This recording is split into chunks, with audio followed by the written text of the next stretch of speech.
അപ്പോൾ ഈ ദിവസത്തെ പത്രവിശേഷങ്ങളും കാഴ്ചകളും വർത്തമാനങ്ങളും ഒക്കെ ആയിട്ട് നമുക്കൊപ്പം ഉള്ളത് നമ്മുടെ ഡെപ്യൂട്ടി ന്യൂസ് എഡിറ്റർ ശ്രീജിത്ത് ബാലകൃഷ്ണനാണ്. Sreejith, good morning. അപ്പോ പത്രവിശേഷത്തിലേക്ക് കടക്കാം അല്ലേ? ഒരുപാടുണ്ടെന്ന് തോന്നുന്നു. ഈ സമ്മേളന കാലത്തിന് കൊടിയിറങ്ങി, ഒപ്പം നമ്മൾ ചാമ്പ്യന്മാരായി, നിരവധി വാർത്തകൾ കാണുമായിരിക്കും. തീർച്ചയായും വലിയ വാർത്തകളുള്ള വലിയ ദിവസമാണ്. സാധാരണ സേതു തന്നെ പറയാറുള്ള ഒരുപാട് വാർത്തകൾ, വലിയ വാർത്തകൾ. ഇത് CPM സമ്മേളനം തന്നെയാണ്. നമ്മൾ കഴിഞ്ഞ ദിവസങ്ങളിലൊക്കെ കഴിഞ്ഞ 4 ദിവസമായി സംസാരിച്ചുകൊണ്ടിരിക്കുന്ന ഇന്ത്യയിൽ ഒരു പ്രധാനപ്പെട്ട രാഷ്ട്രീയ പാർട്ടി, കേരളം ഭരിക്കുന്ന രാഷ്ട്രീയ പാർട്ടി, അവരുടെ കേരള സംസ്ഥാനത്തിൻ്റെ സമ്മേളനത്തിന് കൊടിയിറങ്ങുന്നു. MV ഗോവിന്ദൻ രണ്ടാം ഊഴം അദ്ദേഹത്തിന്. എല്ലാ പത്രങ്ങളുടെയും പ്രധാന വാർത്തകളും 1-ാം പേജിലെയും ഏതാണ്ട് 7-ാം പേജിലെയും ഒക്കെ പ്രധാന വാർത്തകളെല്ലാം CPM സംസ്ഥാന സമ്മേളനവുമായി ബന്ധപ്പെട്ട് തന്നെയാണ്. അതിൽ സാധാരണ നമ്മൾ വാർത്തയുടെ ഒരു വലിയ വ്യാപ്തിയെക്കുറിച്ചും അതിൻ്റെ ഗ്രാവിറ്റിയെക്കുറിച്ചൊക്കെ പറയുമ്പോൾ ഈ പത്രങ്ങളുടെ തലക്കെട്ടുകൾ ഒരു കൗതുകമാണ് എല്ലാ കാലത്തും. ഇത്തവണ അത് ഈ സമ്മേളനത്തിന് കൊടിയിറങ്ങുമ്പോൾ കോടിയേരി കാലമൊക്കെ ഉള്ള നമ്മുടെ ഓർമ്മയിൽ വരും. കൊടിയേറ്റം ഒക്കെ. അത് ഇത്തവണ ഗോവിന്ദനിലേക്ക് വരുമ്പോൾ മനോരമയും മാതൃഭൂമിയും ഒക്കെ എല്ലാ പത്രങ്ങളും തലക്കെട്ടിൽ ഒരു കൗതുകം കൊണ്ടുവരാൻ ശ്രമിച്ചിട്ടുണ്ട്. അത് ഗെറ്റ് സെറ്റ് ഗോവിന്ദൻ എന്നാണ് വളരെ മനോഹരമായിട്ട് ആ പേജ് ലേഔട്ട് ഡിസൈനൊക്കെ ചെയ്തിട്ടുണ്ട്. വാർത്തയിലും ആ ഒരു താല്പര്യം അവരത് കാണിച്ചിട്ടുണ്ട്. അതിനുശേഷം അതിൻ്റെ പ്രധാനമായിട്ടും അതിൻ്റെ 7-ാം പേജിലേക്ക് പോകുമ്പോൾ 9-ാം പേജിലേക്ക് പോകുമ്പോൾ ആണ് അതിൻ്റെ രാഷ്ട്രീയം പറയുന്നത്. 1-ാം പേജിനപ്പുറത്ത് രാഷ്ട്രീയം പറയുന്നത് അതിൻ്റെ 9-ാം പേജിലും 8-ാം പേജിലും എഡിറ്റോറിയലുമാണ്. മാതൃഭൂമി മനോരമയും ഈ CPM സമ്മേളനവുമായി ബന്ധപ്പെട്ട് പുതിയ സെക്രട്ടറി വന്നു. CPMൻ്റെ നയപരിപാടികളിലൊക്കെ എഡിറ്റോറിയലും എഴുതിയിട്ടുണ്ട്. അതിൽ ഏറ്റവും രാഷ്ട്രീയത്തിലേക്ക് പോകുമ്പോൾ, സമ്മേളനത്തിൻ്റെ രാഷ്ട്രീയത്തിലേക്ക് പോയാൽ, ഈ സമ്മേളന കാലയളവിൽ സമ്മേളനത്തിൽ ഒഴിവാക്കപ്പെട്ടവർ നിരവധി ആളുകളുണ്ട്. പുതിയ കമ്മിറ്റിയാണ്, 17 പേർ ഒഴിവാക്കപ്പെട്ടു. അതെല്ലാം വളരെ വിശദമായി. അതിനകത്ത് ചില ആളുകൾക്ക് അഭിപ്രായ വ്യത്യാസങ്ങൾ ഉണ്ടായിട്ടുണ്ട്. അത്തരം വാർത്തകളിലേക്കാണ് ഈ മനോരമ 9-ാം പേജ് കൊണ്ടുപോകുന്നത്. ഇ പി ജയരാജനൊക്കെ സംസ്ഥാന കമ്മിറ്റിയിലും സെക്രട്ടേറിയറ്റിലും തുടരുമ്പോൾ ജയരാജനെയും മന്ത്രി എം പി രാജേഷിനെയും ദീർഘകാലമായി സംസ്ഥാന കമ്മിറ്റി തുടരുന്ന ജയരാജനെയും സെക്രട്ടേറിയറ്റിൽ ഉൾപ്പെടുത്താത്തതിനെക്കുറിച്ച് വഴിയടഞ്ഞ് എന്നൊരു ആർട്ടിക്കിൾ മനോരമ കൊടുത്തിട്ടുണ്ട്. ഒപ്പം ഏറ്റവും ശ്രദ്ധേയമായ മറ്റ് പത്രങ്ങളിൽ വലിയതല്ലാത്ത രൂപത്തിൽ ഉള്ളൊരു വാർത്ത ഈ VSനെ സംബന്ധിച്ചാണ്. VS അച്യുതാനന്ദൻ, നമുക്കറിയാം VS അച്യുതാനന്ദൻ്റെ, ഞാനത് വിശദമാക്കുന്നില്ല. പക്ഷേ മനോരമ അത് ഇത്തവണ ക്ഷണിതാവുമല്ല VS എന്നൊരു വാർത്ത 9-ാം പേജിൻ്റെ ഏറ്റവും താഴെ കൊടുത്തിട്ടുണ്ട്. വളരെ വിശദമായിട്ട് ആ വാർത്ത ഉണ്ട്. ആ വാർത്തയിൽ പ്രത്യേക ക്ഷണിതാക്കളെ മധുരയിൽ അടുത്ത മാസം നടക്കുന്ന പാർട്ടി കോൺഗ്രസിന് ശേഷം തീരുമാനിക്കുമെന്നാണ് പാർട്ടി സെക്രട്ടറി പറഞ്ഞത്. പക്ഷേ VSനെ അടുത്ത ഈ തവണ ക്ഷണിതാവാക്കുമോ എന്ന കാര്യത്തിൽ മനോരമയ്ക്ക് ആശയക്കുഴപ്പവും ആശങ്കയും നിലനിൽക്കുന്നുണ്ട്. എന്തായാലും VS ഉണ്ടാകില്ല എന്ന് തന്നെയാണ് മനോരമ പറഞ്ഞു വെക്കുന്നത്. കാരണം Vaikom Viswan, P Karunakaran, KJ Thomas, MM Mani എന്നിവരെയൊക്കെ പ്രത്യേക ക്ഷണിതാക്കളായി കഴിഞ്ഞ തവണ ഉൾപ്പെടുത്തിയിരുന്നു. ഇത്തവണ അവരാരും പ്രത്യേക ക്ഷണിതാക്കളായിട്ട് ഇല്ല എന്നുകൂടി മനോരമ പറഞ്ഞു വെക്കുന്നുണ്ട്. ഏറ്റവും അവസാനം ഈ പാർട്ടി കോൺഗ്രസിന് ശേഷം പ്രത്യേക ക്ഷണിതാക്കളെ നിശ്ചയിച്ചപ്പോൾ അതിൽ VS ഉണ്ടാകുമെന്ന് ഉറപ്പില്ല എന്നുകൂടി മനോരമ പറഞ്ഞു വെക്കുന്നു. അതൊരുപക്ഷെ അങ്ങനെ തന്നെ ആകാനാകും സാധ്യത. ഒപ്പം ഈ ഇന്നലത്തെ സമ്മേളനവുമായി ബന്ധപ്പെട്ട് ചില ആളുകൾക്ക് ചില പരാതികളൊക്കെ ഉണ്ടായിട്ടുണ്ട്. പത്തനംതിട്ടയിലുള്ള നേതാവായിട്ടുള്ള M പത്മകുമാർ, അദ്ദേഹത്തിൻ്റെ ഫേസ്ബുക്ക് സ്റ്റാറ്റസൊക്കെ, ഇൻസ്റ്റാഗ്രാം സ്റ്റാറ്റസൊക്കെ മനോരമ വാർത്തയാക്കിയിട്ടുണ്ട്. അതാണ് മനോരമയുടെ ഒരു CPM സമ്മേളനത്തിൻ്റെ കവറേജിൻ്റെ രീതി. മാതൃഭൂമിയിലേക്ക് പോയാൽ മാതൃഭൂമി CPM സമ്മേളനത്തെയും നമ്മുടെ ചാമ്പ്യൻസ് ട്രോഫി, അതായത് ഇന്ത്യ ചാമ്പ്യൻസ് ട്രോഫി കിരീടം നേടിയതിനെയും ക്ലബ്ബ് ചെയ്ത് ഒറ്റ ഹെഡിങ് ആക്കിയിട്ടുണ്ട്. അത് ഞാൻ നേരത്തെ പറഞ്ഞ തലക്കെട്ടുകളുടെ കൗതുകത്തിലേക്ക് പോയാൽ ക്യാപ്റ്റൻ്റെ വിജയം എന്നുള്ളതാണ് ആ ഹെഡിങ്. അതിൽ ക്ലബ്ബ് ചെയ്ത് രണ്ട് വാർത്തയായി. അതായത് ഭാഗത്ത് 1-ഉം 2-ഉം കോളങ്ങളിലായിട്ട് രോഹിത്തിൻ്റെ മികവിൽ ഇന്ത്യ ചാമ്പ്യന്മാർ എന്നുള്ളതും, ഒപ്പം അപ്പുറത്ത് ക്യാപ്റ്റൻ്റെ വിജയം തന്നെയാണല്ലോ, പിണറായി വിജയൻ്റെ വിജയം തന്നെയാണ് ഈ CPM സംസ്ഥാന സമ്മേളനം, അദ്ദേഹം ഒറ്റയ്ക്ക് നേടിയ വിജയം എന്നൊക്കെ മാതൃഭൂമി വളരെ വിശദമായി പറയുന്നുണ്ട്. അതിൽ പിന്നീട് താഴേക്ക് ഹെഡിങ് അങ്ങനെയാണെങ്കിൽ പോലും താഴേക്ക് വരുമ്പോൾ അത് പിണറായി വിജയൻ അവതരിപ്പിച്ച നയരേഖയുമായി ബന്ധപ്പെട്ടും പാർട്ടിയുടെ പ്രവർത്തന റിപ്പോർട്ടുമായി ബന്ധപ്പെട്ട കാര്യങ്ങളാണ് പറയുന്നത്. അതോടൊപ്പം തന്നെ എഡിറ്റോറിയൽ, വളരെ മനോഹരമായിട്ടുള്ള എഡിറ്റോറിയലാണ്. വഴിത്തെളിച്ചമായി CPM സമ്മേളനം എന്നുള്ളതാണ്. ഒരുപക്ഷെ CPMകാർക്കൊക്കെ വലിയ സന്തോഷമുണ്ടാകുന്ന ഒരു നല്ല എഡിറ്റോറിയലാണ്. പുതിയ കാലത്തിൻ്റെ സ്പന്ദനങ്ങൾ ഏറ്റുവാങ്ങാൻ ശേഷിയുള്ളൊരു രാഷ്ട്രീയ പ്രസ്ഥാനമാണെന്ന് സ്വയം പ്രഖ്യാപിക്കും വിധത്തിലും, അങ്ങനെ ആ രൂപത്തിൽ ഭാഷ കൊണ്ടും ഭാഷാശുദ്ധി കൊണ്ടും രാഷ്ട്രീയ ശുദ്ധി കൊണ്ടും ഒക്കെ മനോഹരമായ ഒരു എഡിറ്റോറിയൽ ആയിട്ട് വേണം അതിനെ കണക്കാക്കാൻ.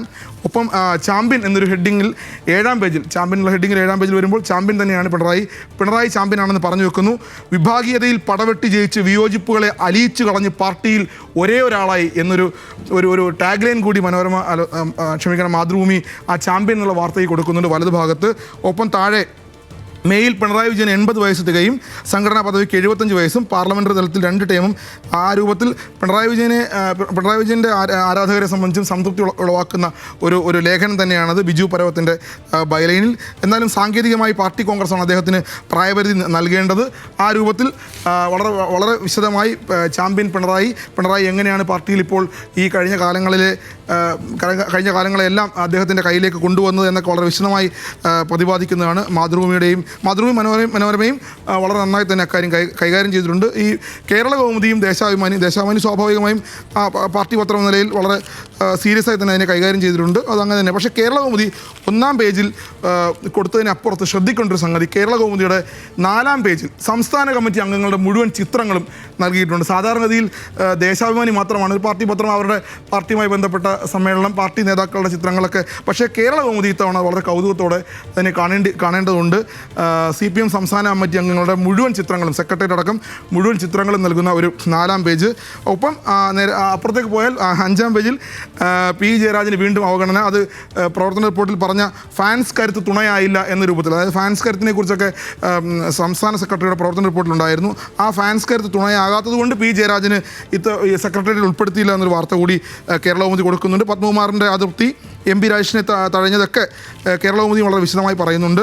കേരള കൗമുദിയിലേക്ക് നമുക്ക് പിന്നീട് പോകേണ്ടതുണ്ട്. ഒപ്പം ഈ ഹെഡിങ്ങുകളുടെ കാര്യം ഞാൻ ആദ്യം സൂചിപ്പിച്ചു. ഈ മാധ്യമം ഗോവിന്ദകാലം എന്നൊരു, അതായത് മറ്റു പത്രങ്ങളൊക്കെ കുറച്ചുകൂടെ ഷാർപ്പായി സീരിയസ് ആയ ഒരു കാലത്തേക്ക് പോകുമ്പോൾ ഗോവിന്ദകാലം എന്നൊരു ഹെഡിങ്ങാണ് മാധ്യമം നൽകിയിട്ടുള്ളത്. അത് കുറച്ച് കൗതുകം ഉണ്ടെന്ന് തോന്നുന്നു. നയിക്കാൻ മാഷ് എന്നുള്ളത് ദേശാഭിമാനി വളരെ ചിത്രങ്ങളടക്കം സമ്പൂർണ്ണ ഇതാണ് സമ്മേളനവുമായി ബന്ധപ്പെട്ടുള്ളത്. മറ്റ് വാർത്തകളിലേക്ക് നമുക്ക് പോകേണ്ടതുണ്ട്. ഏറ്റവും പ്രധാനപ്പെട്ട വാർത്തകൾ ഒന്ന് പറയേണ്ടത്, അത് ഞങ്ങൾ ന്യൂസ് മലയാളവും അത് ഇന്ന് രാവിലെയും ഇന്നലെയും കൈകാര്യം ചെയ്തിരുന്നു. അതായത് തൃശ്ശൂരിലെ ഇരിങ്ങാലക്കുടയിൽ കൂടൽമാണിക്യം ക്ഷേത്രത്തിൽ ഒരു ഈഴവ സമുദായത്തിൽപ്പെട്ട ഒരാളെ കഴകക്കാരനായി നിയമിച്ചതുമായി ബന്ധപ്പെട്ടൊരു വിവാദം നടക്കുന്നുണ്ട്. പല പത്രങ്ങളും തമസ്കരിച്ചു, പല മാധ്യമങ്ങളും തമസ്കരിച്ചിട്ടുണ്ട്. ന്യൂസ് മലയാളം ഇന്നും ഞങ്ങളത് തുടരും എന്ന രൂപത്തിൽ തന്നെയാണ്. കൂടൽമാണിക്യത്തിൽ തട്ടിപ്പിൻ്റെ താമരമാല എന്നൊരു ഫോളോ അപ്പ് സ്റ്റോറിയാണ്. ഒരുപക്ഷെ കേരള കൗമുദി ആയിരിക്കും ഈ വാർത്ത ആദ്യം കൊണ്ടുവന്നതെന്ന് തോന്നുന്നു. അവരുടെ എഡിറ്റോറിയൽ ലേഖനം എന്തോ ആയിരുന്നു അത്.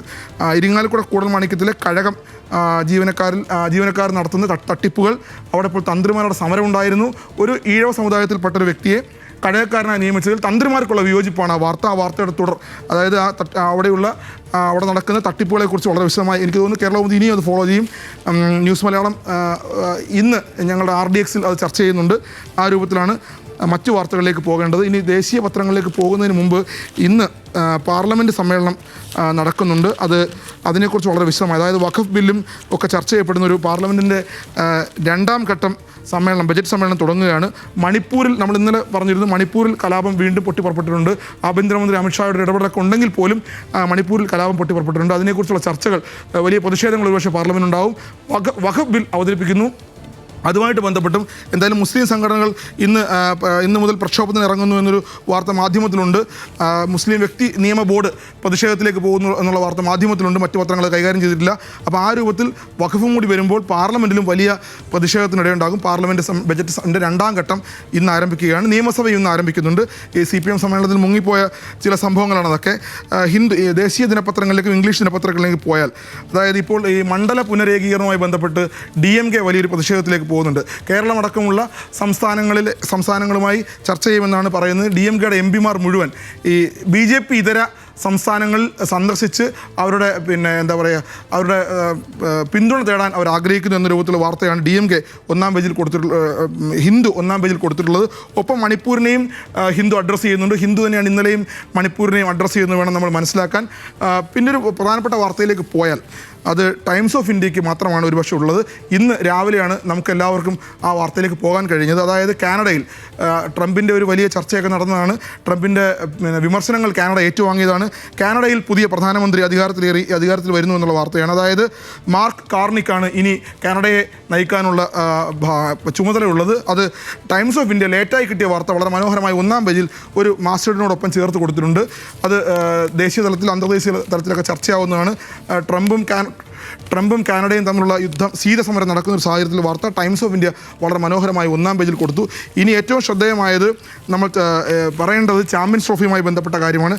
ചാമ്പ്യൻസ് ട്രോഫിയിൽ ഇന്ത്യയുടെ വിജയം, ഇന്ത്യ ദീർഘകാലത്തിന് ശേഷം കൊതിച്ചിരുന്നൊരു നേട്ടം, വിരാടും രോഹിത്തുമൊക്കെ ഒന്നിച്ച് അധ്വാനിച്ച് നേടിയ വിജയം. അതിലേറ്റവും ശ്രദ്ധേയമായ വാർത്ത കൊടുത്തിട്ടുള്ളത് ഹിന്ദുവാണ്. മറ്റു പത്രങ്ങൾ ആരും കൈകാര്യം ചെയ്തിട്ടാണെന്ന് തോന്നുന്നു.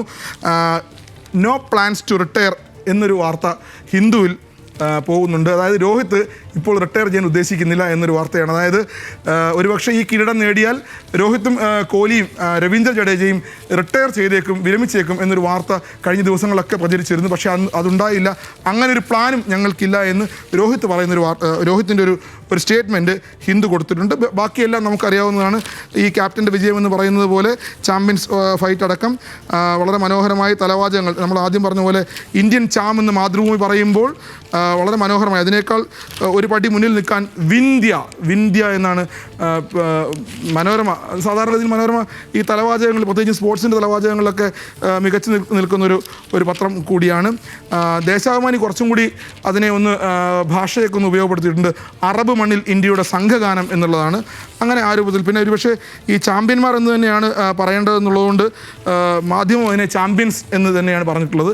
ഇതൊക്കെ തന്നെയാണ് ഇന്നത്തെ പ്രധാനപ്പെട്ട വാർത്തകൾ. നമുക്ക് എല്ലാ വാർത്തകളിലേക്കും പോകാൻ കഴിഞ്ഞിട്ടില്ല. ഞങ്ങൾ പ്രധാനമായി ഉദ്ദേശിക്കുന്നത് പത്രങ്ങൾ പറയാതെ പോകുന്ന വാർത്തകൾ. അതുകൊണ്ട് തന്നെയാണ് ഈ ഇരിങ്ങാലക്കുട കൂടൽമാണിക്യം വാർത്തയെക്കുറിച്ച് എടുത്തു പറഞ്ഞത്. ന്യൂസ് മലയാളവും ആ വാർത്തയുടെ പിന്നാലെ തന്നെ ഉണ്ട്. അതൊരു ഈ കേരളത്തിൻ്റെ രാഷ്ട്രീയ സാമൂഹിക പശ്ചാത്തലത്തിൽ ഈ ജാതി മത സമുദായ സമവാക്യങ്ങൾക്കിടയിൽ ആ വാർത്തയ്ക്ക് വലിയ പ്രാധാന്യമുണ്ട് എന്ന് ഞങ്ങൾ മനസ്സിലാക്കുന്നു. ഇതാണ് സേതു നമ്മുടെ ഇന്നത്തെ പ്രധാനപ്പെട്ട വാർത്താ വിശകലനം എന്ന് പറയേണ്ടി വരും.